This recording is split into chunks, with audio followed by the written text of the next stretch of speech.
মায়া মাছের উপকারীর কথা কি আর কব।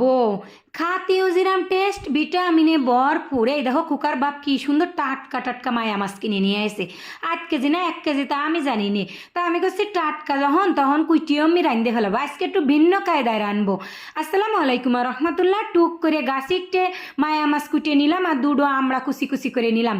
একটু অন্য রকমের রানবো বুঝছাও। জুড়ো মাছ দিয়ে এরম টক টক জাল জাল তরকারি হলি দুপুরে তো আর কিছু লাগবেই না। তা ওই মায়া মাছ কুটি অল্প কয়টা নিছি, 1 খাবলা পেঁয়াজ নিছি, দুটো আমরা কুচি কুচি করে নিছি, কয়টা কাঁচা জাল নিলাম, আদা রসুন আর হচ্ছে জিরে বাটা দিলাম।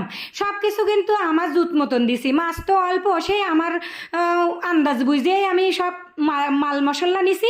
এরপরে নুনও দিছি 1 চামচ, হলদিও দিছি আর তেল দিয়ে দিলাম 1 খাবলা। চচ্চড়ি মাছে তেল দিবা যত আর পেঁয়াজ দিবা যত ততই না মজবে। কিন্তু আমি আজকে অন্য রকমের চচ্চড়ি রাঁধতেছি আমরা দিয়ে। কত